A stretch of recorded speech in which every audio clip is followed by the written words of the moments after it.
Boa tarde a todos e a todas. Hoje estudaremos ou começaremos a estudar a Antiguidade Clássica. A Antiguidade Clássica, pessoal, remonta à historiografia, a história dos povos que aconteceram mais ou menos em torno de 3.500 a.C. a 476 depois de Cristo. Porém, esse tempo da Antiguidade Clássica, ele foi aumentado. Ele não só começa em 3.500, como ele vai além. A gente tem que compreender a Antiguidade Clássica no momento em que as sociedades começam a surgir. E um marco histórico disso é o surgimento da escrita na região da Mesopotâmia, a escrita cuneiforme. Porém, a gente pode alavancar um período a mais, certo? Porém, vamos começar. Antes de tudo, por que é importante estudar a Antiguidade Clássica, pessoal? É fácil responder essa pergunta, porque muitas das nossas coisas que a gente tem hoje são oriundas daquele período. Por exemplo, a democracia, que é um tipo de... que consiste ou formula uma ideia em torno da votação, que a gente vota naquilo que a gente pretende para nós e para o nosso grupo e em busca de melhoras, ou daquilo que é mais justo. Beleza? Então vamos começar em torno disso.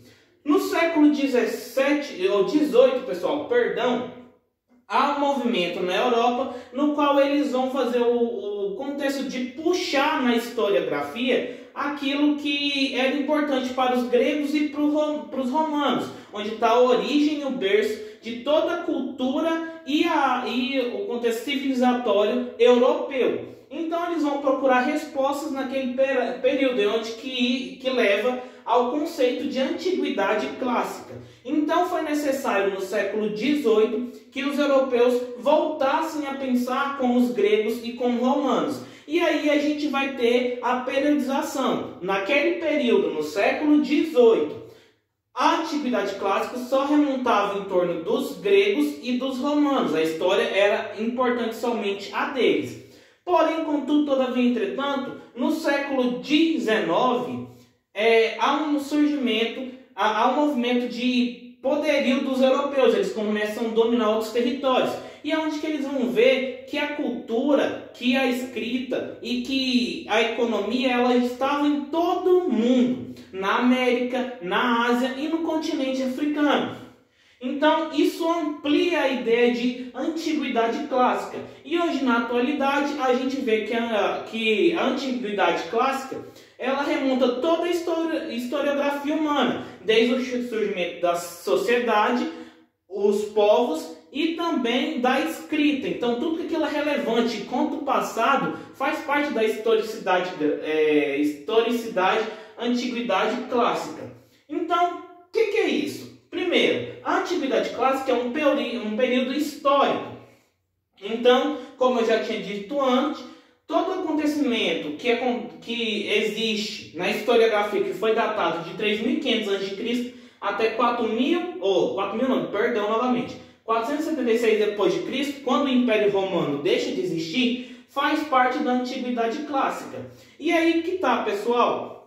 Como eu disse, somente na atualidade que a gente vai ver a participação da história da África, da história da América e da história dos povos asiáticos. A gente já estudou os mesopotâmios, os incas, maias e astecas, e a gente também viu que existe a história dos egípcios e do reino de Kush, que é na região do país onde que hoje é a Núbia, ou o reino da Núbia antigamente, que o reino da Núbia não existe mais, agora é Sudão, desculpa aí o vacilo.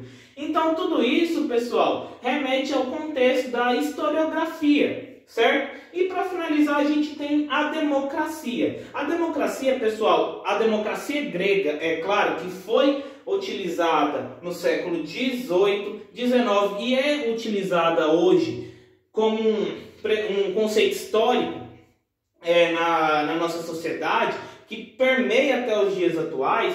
Ela funcionava desse seguinte modo: os gregos, eles faziam votações, aqueles que poderiam votar, é claro, e no caso eles então decidiriam o que seria melhor. Então eles levantavam a mão se eles concordavam com a proposta, e se eles não concordassem, eles mantinham a mão junto ao corpo. Então tudo Tudo isso é para a gente compreender a historiografia passada.